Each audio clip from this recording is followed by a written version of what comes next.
jaalalli waaqayyoo bakkuma jirtanitti isiniif haa baay'atu isiniin jecha. Ani ayyeetuu shiroon jedhama. Namoonni guyyaa jalqabaaf kana jaalala kanaa dhuftan anaa dhufuu bakka nagaan dhuftanii isiniin jira. Akkasuma immoo sabiskiraayib gochuudhaan maatii kanatti yoo makamtan qophiin isin kun illee tole kan dhufu immoo akka kallattiin isin bira qabuuf mallattoo notifikashinii olirra kaa'uun dagatinaa isiniin jira. Akkasuma hordoftoota koo kan taatan biyya keessa biyya alaarra jiraatanii kan hordofaa jirtan yeroo maraa'u kan sheer laayikiidhaan koomentii naa barreessuudhaan kan wajjin turtan guddaa galatoomaa isiniin jecha. Guyyaa har'aa akkuma argitan kana shamarran kana qabadhee isiniif dhiyaadhee jira. Gaafiif deebii waliin taasifna. Haga xumura sagantaa keenya ittiin waliin taa'achuun affeerraa keenya. Egaa yaadni kun waan asirraa hubatta isaan okomatti yaatti na barreessuu hin dagatinaa. Gaaffiin isaan gaafadhu immoo gaafuma wal fakkaatuun isaan gaafadha. Namni tokko osoo waluuyyuu fakkaatee yaadni namaa garagara waan ta'eef yaada isaanii san immoo baruu waan barbaaduu fi sanatti isin dabarsaa wal baraa. Tole atilleen carraa kanaa naaf kennuu keetiif guddaa galatoomi. Tole ashamaa harka fuunee akkam jirtu kabajamtoota fi jaalatamtoota hordoftoota ayyeetuu shoo nageenyiif araarsi jaalalli waaqayyo bakkuma isin jirtanitti isiniif haa baay'atu isiniin jenna. Guyyaa har'aa kana immoo kan itti argamu mana ayyeetuutti. Egaa keessummaa taanee waamamnee argamnee jirra. Haga xumura keenyatti immoo yoo nu wajjin turtan akka warra barattan immoo homaa shakkii hin qabnu. Guyyaan har'aa kana nama lama taanee istiidiyoo keessatti kan argamu. Ani immoo maqaan kan koo Shaggituu jedhama. Shaggituu Badhaasaati. Haga xumura sagantaa keenyatti nu waliin turaa isiniin jecha. Namoonni guyyaa jalqabaaf kan jaalalaa dhuftan immoo sabiskiraayib gochuudhaan ayyeetuu kan ashamaa harka fuunee akkam jirtu kabajamtoota fi jaalatamtoota hordoftoota ayyeetuu fi lafuma jirtanitti nageenya waaqayyoo isiniif haa baay'atu. Qabaaf jaalala kanaa dhuftanii aanaa dhufuu isiniin jenna. Egaa har'a kan argamnu mana ayyeetuu shootitti gaafiif deebiidhaaf qophoofnee jirra. Haga dandeenye gaafii yaalaa hidhadhaan isin gargaara isiniin jecha. Ani maqaan koo Jabeessituu jedhama. Oromoo ta'een guddadheetu jiraan illee guddina mi'aajjiituu godina Shawaa Bahaa aanaa Boorasitti mul'adhe jechuudha. Galatamaa jedhee gaafii keessatti guddaa galatamaa hojii tokkotti wal bartan jedhee yaada. Mee maqaa keessan himtee jirta. Mee irra deebiitii xiqqoosii ibsi. Tole guddaa galatamaa isin jenna ayyeetu. Gaafiin kan kee baay'ee bareeda. Inni akkuma nama jedhee maqaan kan koo Shaggituu jedhama. Iddoon itti dhaladhee guddadhee Shawaa Bahaa aanaa Boorati Oromiyaa keessatti jechuudha. Oromoo ta'eet manna dhaladhee kanan keessallee jiraadhu kanan keessatti illee guddadhee Oromiyaa dhumaa mi'aajjiituu keessattidha. Gaafii kan kee amalli maatii keessatti qabdan maal fakkaataa kan jiruu fi amalli maatii keessatti qabnu bareeda. Maatiin keenya illee maatuma jaalala namaaf qabanidha. Maatuma kabajamaadha.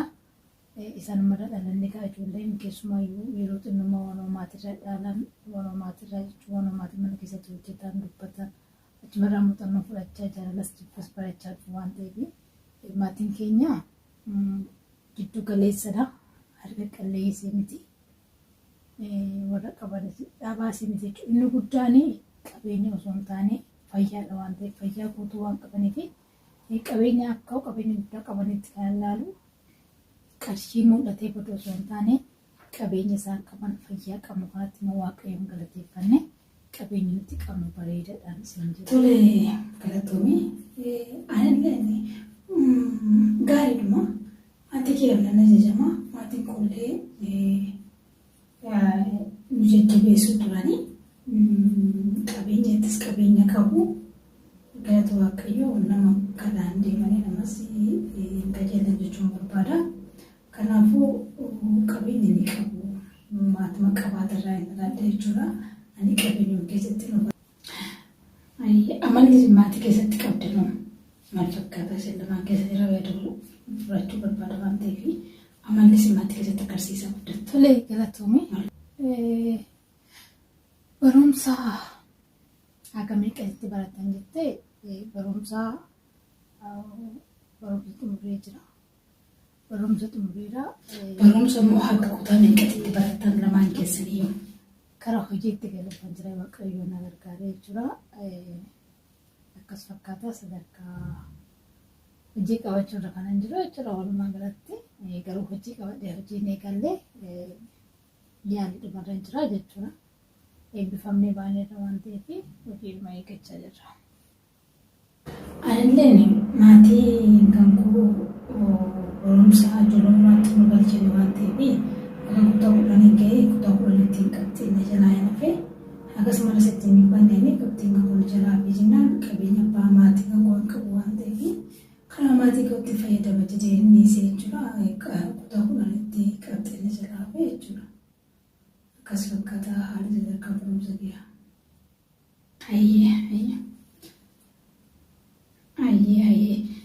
Jaalallee qabdu jaalattanii qabdu meeshaa lamaan keessaniyyuu atillee jaalallee qabda shakkitu jaalattee beektaa atillee immoo akkasuma jabeessitu jaalallee qabda yeroo ammaa kana immoo wajjin jirtu immoo haala akkamirra jirtu akka dhalootaafis barumsa ta'uufitti yaada bilchaataan isinirraa eegdu waan ta'eef yaadota keessanirraa waa fudhaa jechuudha. Kanaaf yaada keessan miidhagina jaalattanii hoo beektu jaalallee qabdu. Kaa dubbachuuf yeroo kanatti hin qabu. Garuu baay'ee jaalladhu jira. Waan deebi'ee jaalladhu fakkaatu karaa fuulduraa. Sababni isaayyuu baay'ee keessi kootti nama daa'e baay'ee onneen kootti ni cabu waan ta'eef waanumaan deebi'ee jaalladhu illee natti hin fakkaatu. Egaa waan hunda keessattuu Waaqayyoon beekadha. Baay'een jaalladhaan ture. Sadarkaa mana barumsaa sadarkaa lammaffaa irratti kan mucaa tokko wal barree yeroo baay'ee mana barumsa baadiyyaa irraa karaa magaalaatti gaafa namoota godina garaagaraa irraa dhufan namoota baay'eedhaan wal barraa hiriyoottan baay'ee furaanna. Sadarkaa tokkoffaatti hiriyaa jaalladhee hin qabu nama tokkicha hin jaalladhee akka barumsa kutaa qola xumuruu jettee wajjummaa kan lafa baay'ee walitti dhiyaannaa hiriyummaa walitti dhiyaannaa tokko baay'ee wal jaalannaa garuu karaa booda irratti waasi dhibu keessaa gaafa biraan jirumoo innis karaa biraa galee anis karaa biraa galee jechuudha irraa faffakaannee ture baay'een jaalladhan ture. Haga osoo waan lubbuun namaa dabartee namaa kennamte harkatti walii kennamte lubbuu koo kanaa akkatti harkatti isaaf kennuun barbaada. Baay'een isa jaalladha jechuudha. Garuu inni illee akkasuma yeroo sana jaallata. Jaallata jedhee namanaa.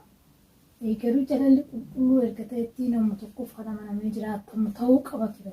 Garuu hin taane isa saniin laphee kan koo baay'ee nama deessee ture. Baay'een gaddee baay'ee itti dhagaame.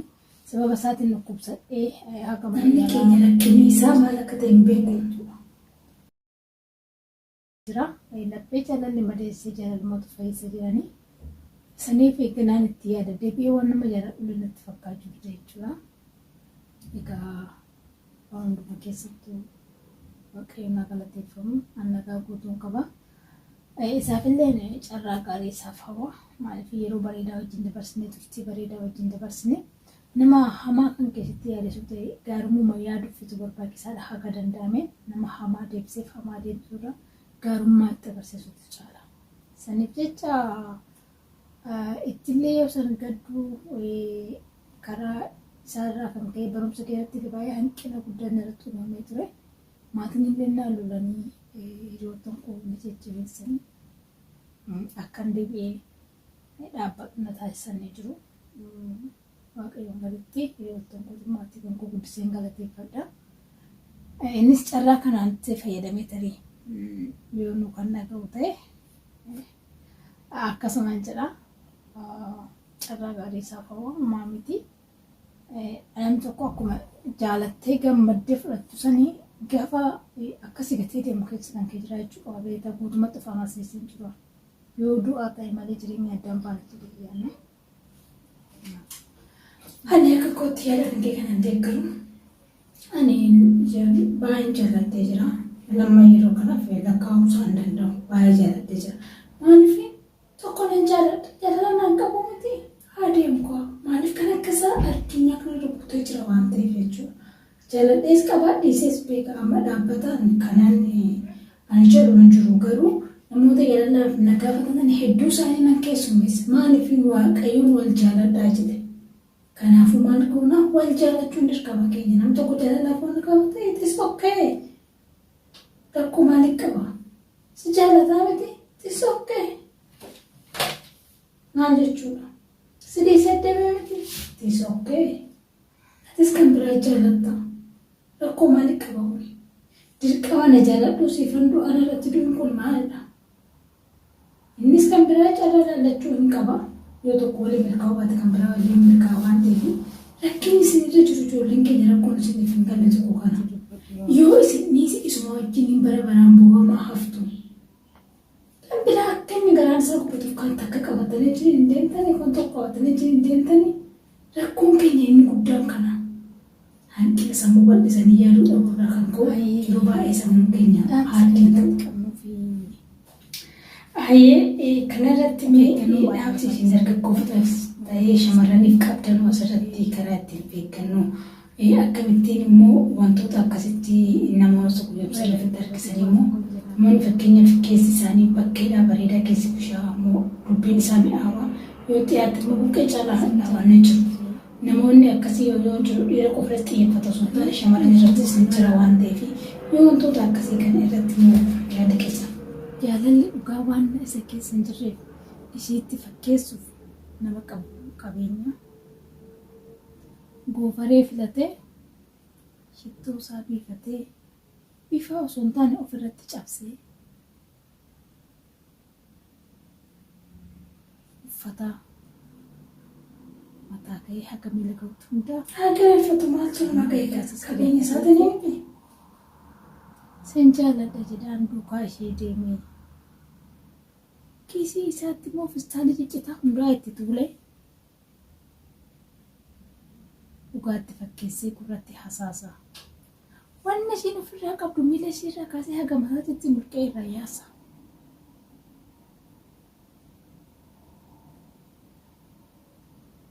Kunis dogoggora. Maal taate obboleessa?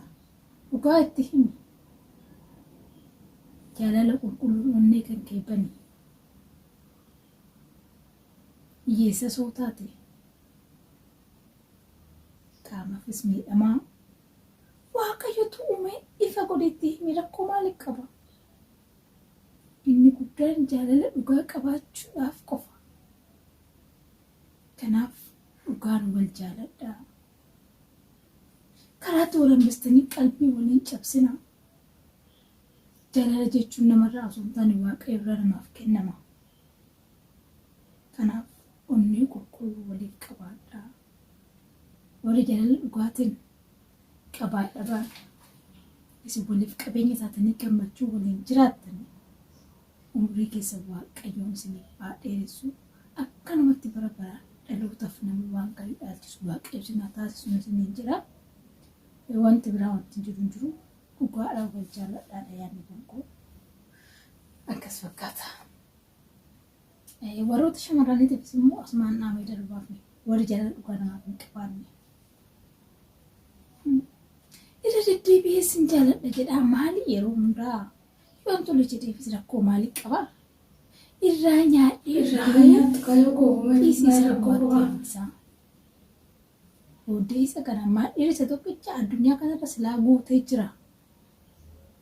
Warri jettuu obboleettii ta'u dogoggortee jirta kooddee bi'eetu. Isheen inni miidhus obboleettii, inni ati miidhus obboleessaa, isheen inni miidhu haadha isaa. Kan boruuf eeggatus haadha manaa isaa. Atis kan miidhu boruuf abbaa warraa kee. Kanarra siif ta'ee jiru immoo abbaa kee akkasitti yaadi. Jaalala dhugaa waliif qabaadhaa isiniin jira. Egaa wanti keessa kan jiru kanumaadha. Dhugaadhaan wal jaaladhaa. Dabaa walitti hin deebinaa.